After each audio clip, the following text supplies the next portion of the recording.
उत्तराखंड अपनी प्राकृतिक सुंदरता के साथ साथ भक्ति के लिए भी जाना जाता है। उत्तराखंड में सभी जगहें खूबसूरत हैं, लेकिन इनमें से एक खूबसूरत जगह है छिपला केदार, जो कि पिथौरागढ़ जिले में है। पिथौरागढ़ समुद्र तल से 1645 मीटर की ऊंचाई पर है। माता मैणा माई और पिता कोड़िया नाग से जन्म लेने वाले केदार देवता 10 भाई बहनों में थे। वे अपने भाइयों में सबसे छोटे थे। बहनों में कोकिला देवी सबसे छोटी थी। कोकिला देवी छिपला कोट में स्थित गांव कनार में विराजमान हैं। छिपला यात्रा कोकिला कनार मंदिर से ही शुरू होती है। छिपला केदार जाना हो तो सेरा घाट नामक स्थान से आगे बढ़े। जनेऊ संस्कार करने वाले लोगों की नंगे पांव यात्रा करनी होती है। यहाँ पर बाहरी वस्तुओं की मनाही है, जैसे चमड़े का बेल्ट या पर्स और खाने पीने का सामान। छिपला केदार का निवास स्थान नाजरी कोट माना जाता है। सभी ग्रामवासी अपने अपने गांवों से निकलकर 3 से 5 दिन का सफर तय करते हैं। छिपला ताल तक पहुंचने के बाद यह स्थान पर मुंडन आदि करने की प्रथा है और इस कुंड के जल को प्रसाद स्वरूप मानकर ले जाया जाता है। प्रचलित जागरों के अनुसार छिपला केदार स्थायी रूप से नेपाल में स्थित खलछान यानी पत्थरकोट, जो कि नेपाल की राजधानी काठमांडू के समीप नुवाकोट में स्थित से आए थे।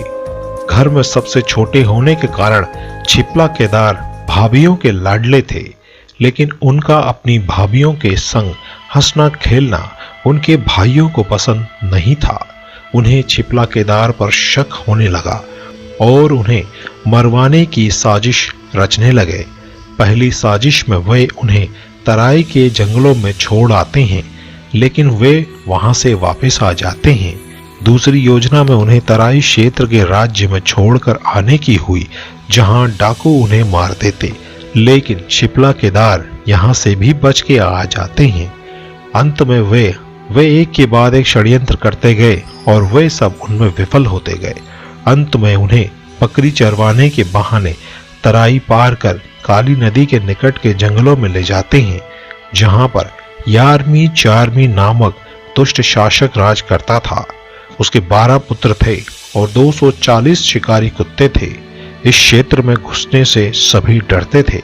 छिपला केदार ऐसे समय में प्रवेश करते हैं जब चारमी के बेटे और शिकारी कुत्ते शिकार करने के लिए बाहर गए थे। वे ब्राह्मण का रूप धरकर महल में घुस जाते हैं।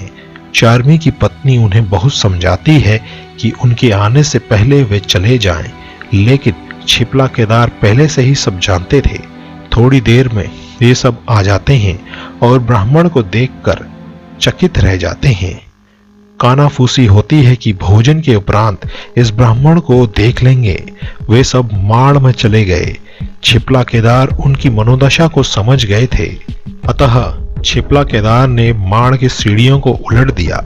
जैसे जैसे चारमी और उसके बेटे भोजन उपरांत नीचे आते गए, वे उनका वध करते गए। चारमी की सबसे छोटी बहू गर्भवती थी।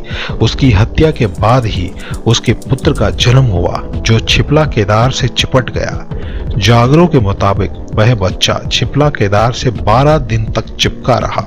11वीं रात को छिपला केदार की भाभियों को स्वप्न में दिखा कि वे किसी मुसीबत में हैं।